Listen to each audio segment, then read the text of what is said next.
Issue 77. We start out with Amy pointing out something in Knothole. Oh, it's just the Freedom Fighters coming back with Jeremiah. She made me think she was pointing out something brand new. It's explained that the ring anniversary present of Sonic's parents served as a check on his gun, saving them from losing free will. A mere pair of rings shouldn't be able to do that. I don't understand if they have Chaos Emeralds with them, because those can do anything apparently. But mere rings? I mean, I guess it makes sense that rings can grant invincibility.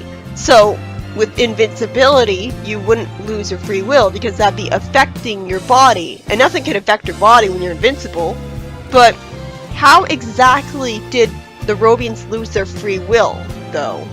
Did Eggman literally go to their brains with a screwdriver and get their free will back? And take the free will away? Reprogram them? Or did he reprogram them with a magical laser or something? Just don't understand how rings could prevent, like if it's the first option, then you think that they would lose the ring's power because they got attacked, and then that would be it. Then they lose their free will. Anyways, Nate snarks that science doesn't matter where rings are concerned, and then the king annoys me by getting annoyed again that Sonic and Sally are on another dangerous mission in Robotropolis without his say-so. What a control freak. Wait, there's a desert between Robotropolis and the Great Forest? Anyways, Nicole magically detects that 3 Shadowbot-bearing vessels are approaching from the west. And after Sally arbitrarily tries to hold Sonic back from fighting the vessels, nice to see you have faith in him, Sally, Dulcie, the Duke's Ex Machina, Dragon, shows up, destroying the robots. At least her appearance here makes sense this time because we just saw her a few issues ago delivering them to the space satellite. Meanwhile, just beyond the rim of the galaxy is a burst of energy, and vessels emerge from whatever hyperspace is supposed to be. These spacecrafts also seem to be surrounded with green force fields, and we see Eggman being told about what just happened by his Shadowbots. By the way, I hate how they have hyphens between every word when they talk, because it makes it hard to read what they're saying. Eggman just recovered from his virus from Nicole.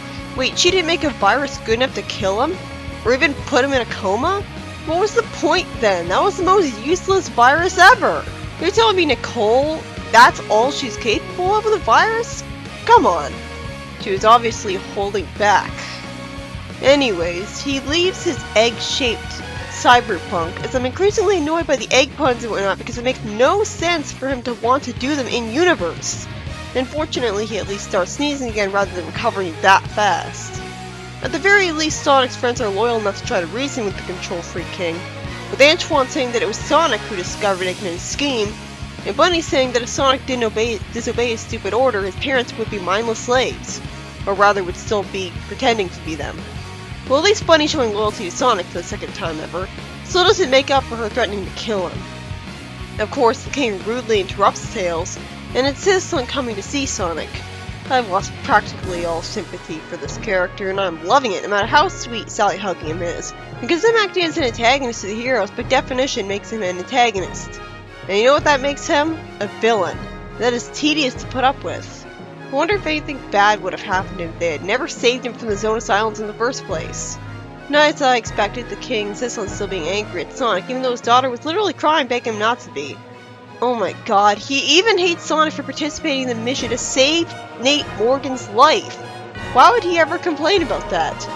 Well, this is a bullshit change of events. Somehow, through a Duke's Ex Machina, the King completely changes personality and says he admires Sonic for standing up in what he believes in, and apologizes to him for not trusting him. Even though what he was saying earlier was implying, especially with his expression, that he was mad at him. Okay, Sally did say he might have been actually proud of what he did and wasn't sure how to express it, but that was from Sally, his daughter. So that wasn't good foreshadowing at all because it just assumed she was deluding herself because he's her father. Good King or not, this makes no sense, and I'll only forgive him if he never stands in Sonic's way again. The King explains that the reason he made everyone think he was mad at Sonic was that it wouldn't do for a general to publicly apologize to a disobedient soldier, even if that soldier was instrumental in winning the war. He needed to look like a strong authority figure. Sonic then says he can somehow relate to that and that it's an ego thing, and the King agrees even though it's nothing like it. This was so sudden.